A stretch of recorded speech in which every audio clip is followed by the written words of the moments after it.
ونستعين ونستغفره ونعوذ بالله من شرور أنفسنا ومن سيئات أعمالنا من يهده الله فلا مضل له ومن يضلل فلا هادي له وأشهد أن لا إله إلا الله وحده لا شريك له وأشهد أن محمدا عبده ورسوله اللهم صل وسلم وبارك عليه وعلى آله وصحبه وسلم. Today it's the Fiqh and we're in the chapter of transactions, and as it was mentioned before, these subjects of transactions and buying and selling and the different types of contracts, it might not be the ideal subject for general topics like this. You need someone to basically wants to study these matters and to get to know the rulings of it.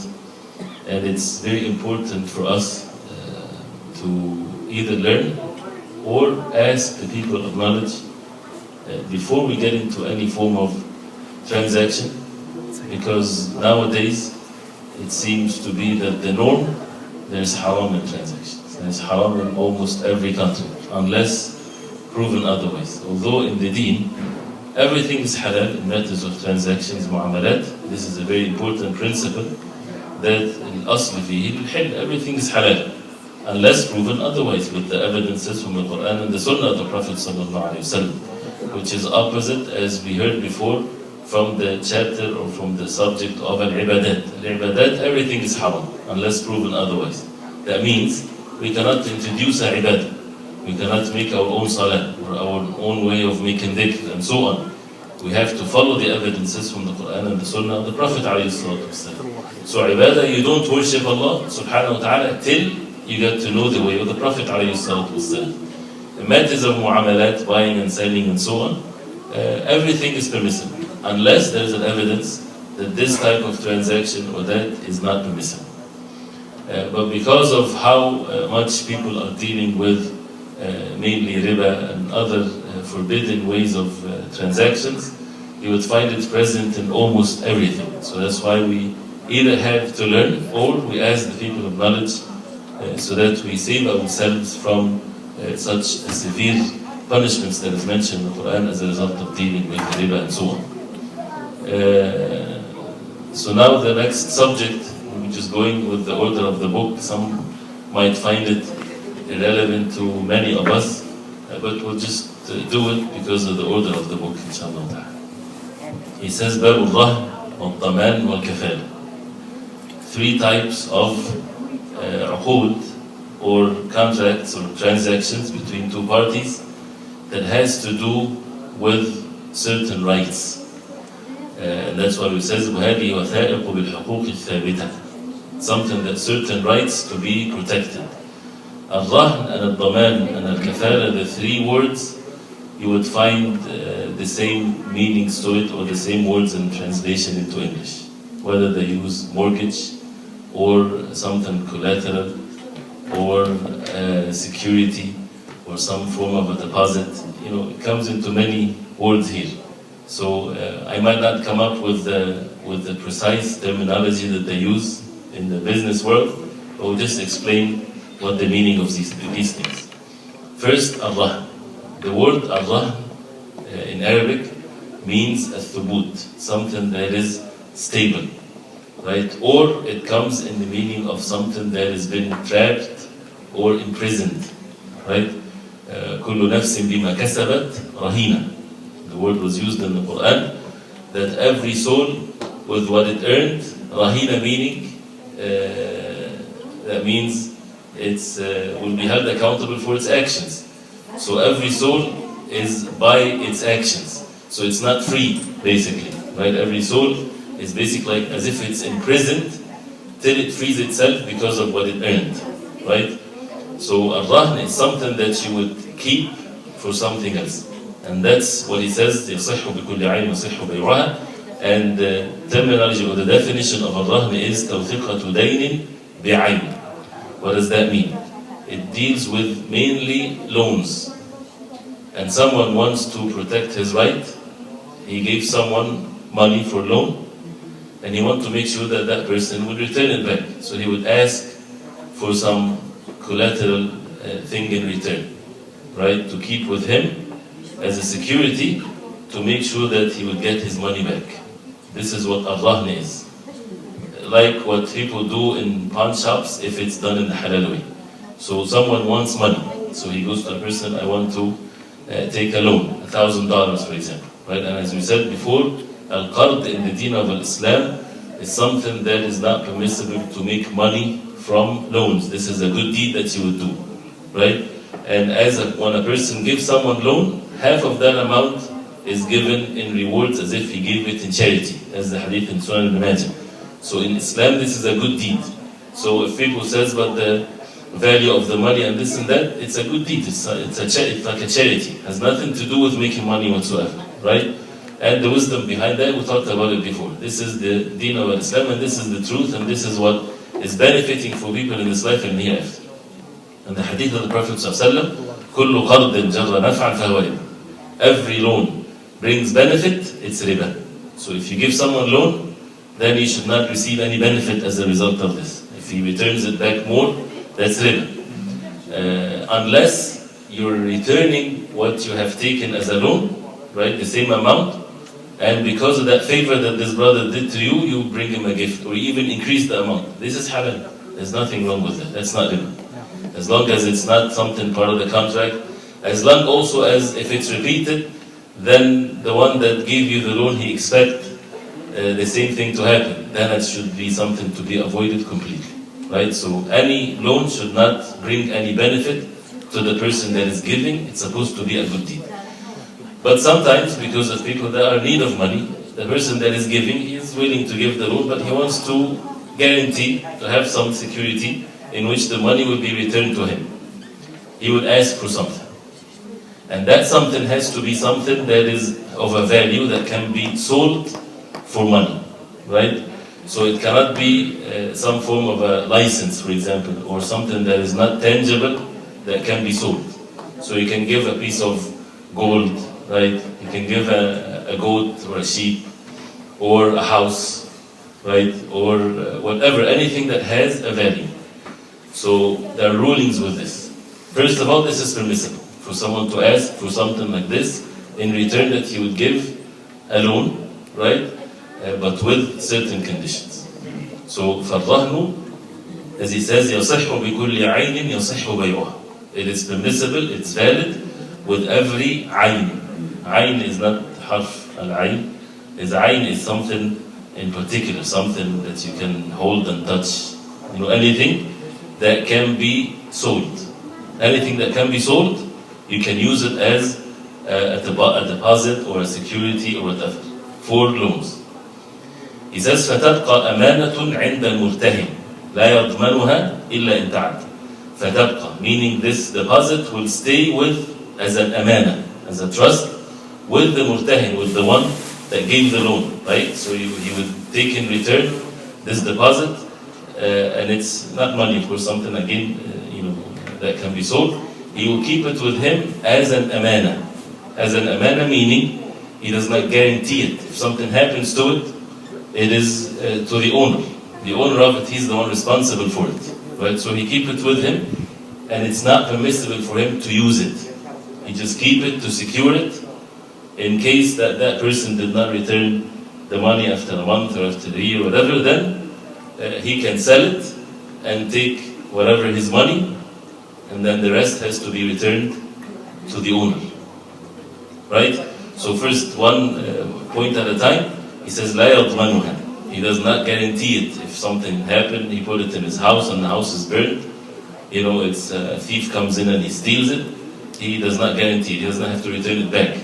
Unless إلا إن تعدى أو فرط كسائر الأمانات. As all the amanat, anything that a person would entrust you to keep with you something, right? You do not guarantee it if something happens to it unless you did something of carelessness. Then it's your responsibility and you have to return it back. So you left it, you throw it outside, it's supposed to be inside of the house, something of value, and you just threw it in the backyard. Somebody thought it's for charity. He took it and he left, right? Who's then responsible?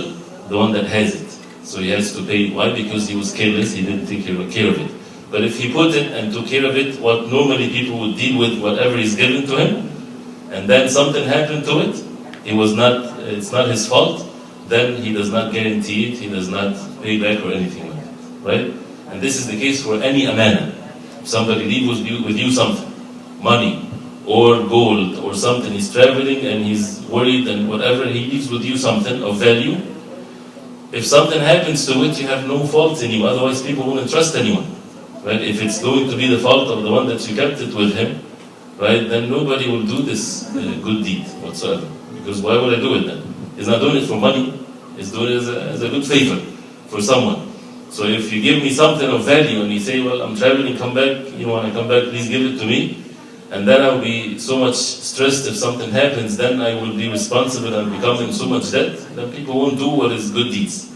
Or you give someone something to take it to another town, right? He's going to Chicago, for example, can you give this brother this, right? And of course something has to be halal, nothing wrong with it, legal, everything.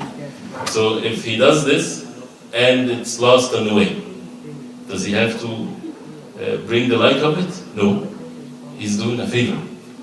But if he was careless, if he did something to show that he was not taking care of it, yes, then he has to guarantee it and he has to bring the like of it. So this is clear. This is with amana. That's why Zubayr ibn al-Awwam radiallahu anhu, when he died, he had over like 5 million dinars, right? Very rich. It was not his money. People were keeping their amanat with him, trusted him, right? But he would not take it as an amana.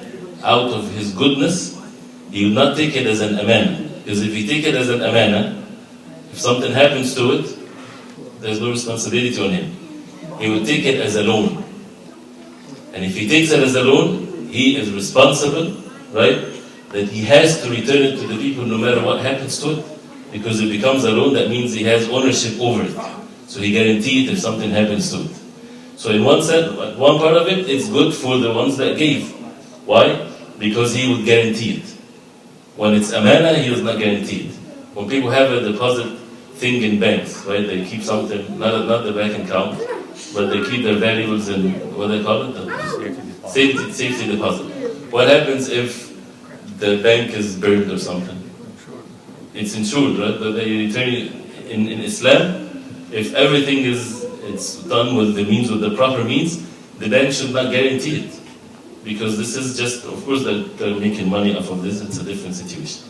So this is with the amanat, okay? So when the rahna person is given someone a loan and he takes in return something to guarantee that he would pay him back, so it will be dealt with as an amanat.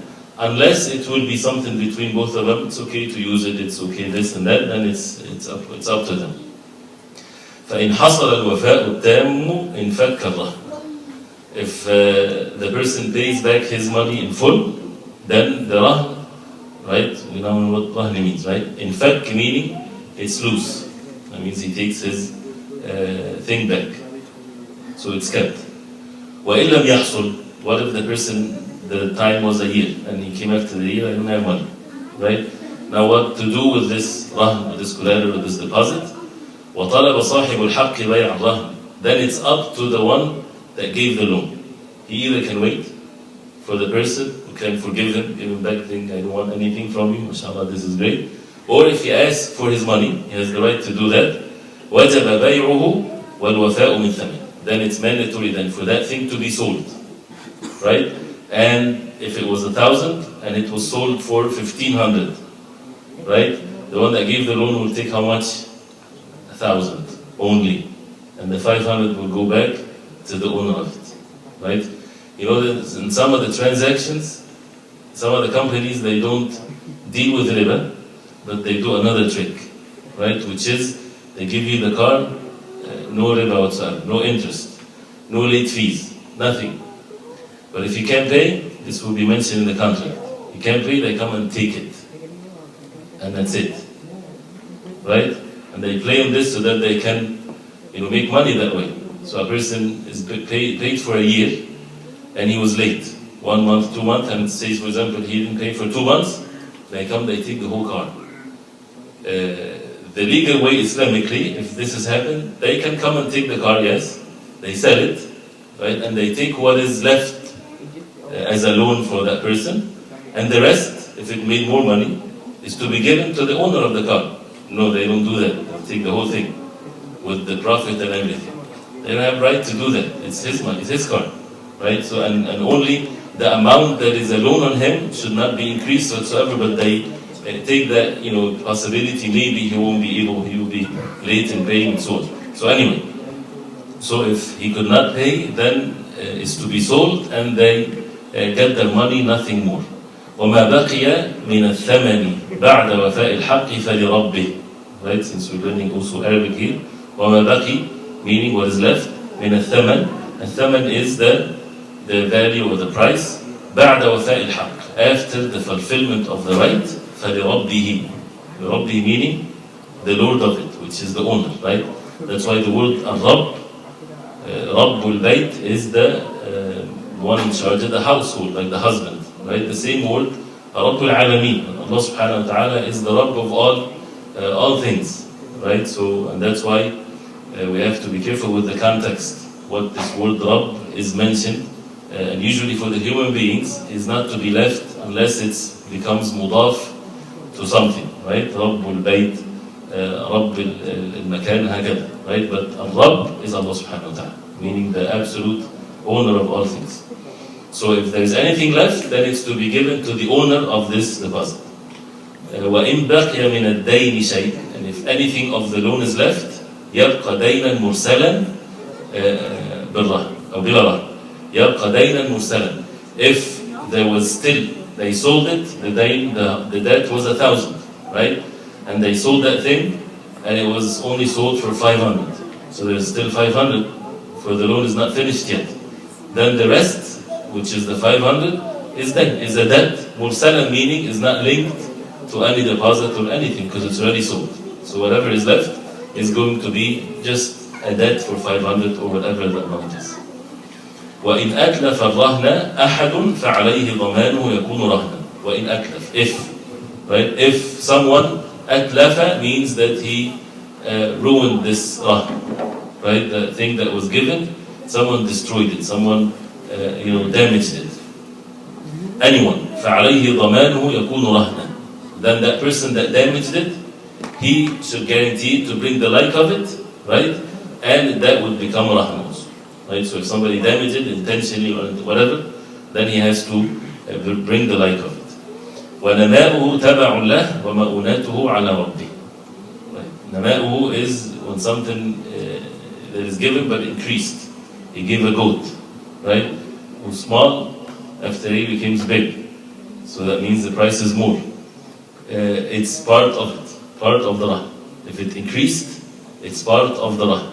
So when a person comes back, the same thing. He pays the loan, then he gives him the whole thing, right? And if they sell it, for example, then it's going to be more money than the whole thing again. So it doesn't matter. Anything that of an increase to it, it becomes part of the rah, right? وَمَأُونَاتُهُ عَلَى رَبِّهِ. If it's an animal, for example, and you have to feed it, who's going to pay for the feeding of the animal? The owner. Because all of it is going to belong to the owner again, right? To keep it, to maintain it, it's by the owner. If it gave birth, right, to goats, and the goats gave birth to another goats, and it become a whole herd, after some time, all of that belong to who? Belong to the owner, right? The last point, وَلَيْسَ لِلرَّاهِنِ الْإِنْتِفَاعُ بِهِ إِلَّا بِإِذْنِ الْآخَرِ. It is not for the rahin. The rahin is the one that taken, the one that is giving the rahin, the one that is given the deposit or the thing, the owner of it. It is not for him to benefit from it, unless by the permission of the other, right? What's an example in this? Say a person put his house for, what's the name that they say? He put his house for what? In that case? Save. Huh? Save. Say, no, not save. No, not save. He wants to take a loan from someone? Lean. Pledging? Okay. So Pledge the house. Bond, maybe? you pledge the house. Yes, what it means that somebody is going to give you money You're pledging, guarantees. Okay. Regardless what's the conditions of this pledge, because it might have some rulings that's not permissible. But for example, someone is taking a loan from someone, right? He's going to give him $10,000 as a loan, and he would put his house, right, as a collateral, right? Okay. So he would give the house as, if something happens, if he's not able to pay the money back, they would sell the house, and he takes his money, and the rest of the money is for the owner of the house. So now the house is not to be used. According to this, the house is not to be used, it's to kept idle like this, right, till he brings the money. And say, for example, the owner of the house, he wants to rent the house. He has to take the permission of the one that he took the money from, the one that gave him the loan. You understand? He has to take his permission. What if he says no? No, I don't allow you to rent it, just keep it empty. Because I'm worried those renters might destroy the house. And when they sell it, it's not going to bring anything. In that case, right, he has no right, and that has to be enforced on him, that the house to be rented, because there's a benefit here, and you're holding that thing from its benefit, which is not a good thing. So it should be rented, and the money that is taken, right, from the rent, should be of some deal that can go into some portion of it to the loan, to be kept, right? Or they can keep the whole thing, right? They can keep the whole rent, right, to be set aside. So they would rent the house, and the rent of it, like the goat when it gives goats, right? So the rent of it will be part of the owner, but not to use it, right? He put it as a collateral, and he rented it, and the money that comes is to be saved, not to be used by the owner, right? Because he has a loan now. So that will be saved in whatever account or something, till whatever the money of the loan comes, or the period comes in which he paid, then everything can go back to him again. Okay? Even the rent money? Even the rent money goes to the owner? The one that kept aside? The rent money is not to be used. It's to be kept aside. Till he pays what he owes? Yes. And then what happens? Then he takes everything back. Even the rent money? Yeah, even the rent money is his. The rent money belongs to the owner.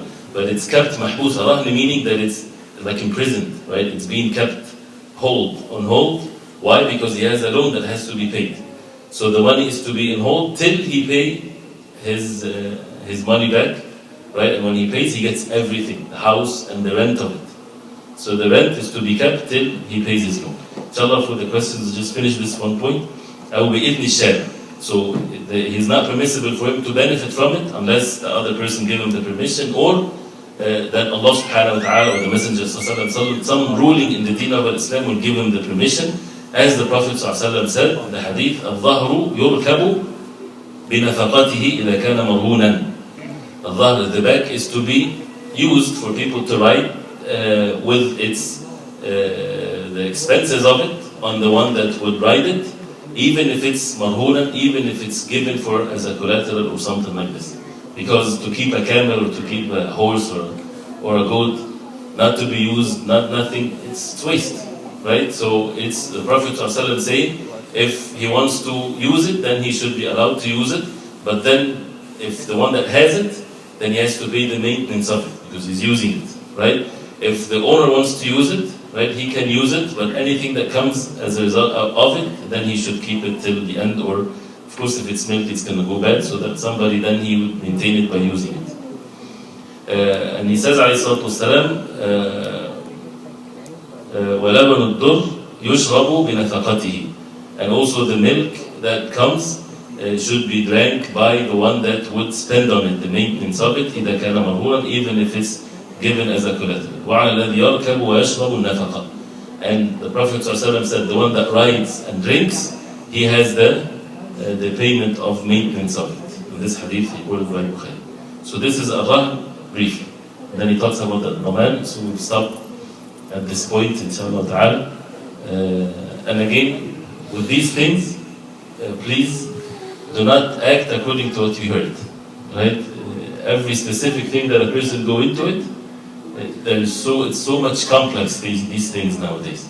So don't take what is being said and act according to it, but you have to ask specifically for whatever specific situation that you are in. There's so many conditions and so many different things that people introduce, And again, it doesn't matter what people do. Everything is halal. But if there's something haram, then it's haram. Right? So we have to be very careful. So in these types of, you have a dealing with something collateral or something in deen or pledge or whatever these things is, we need to make sure that things are halal, and things are done in the right way, and there's nothing haram in it.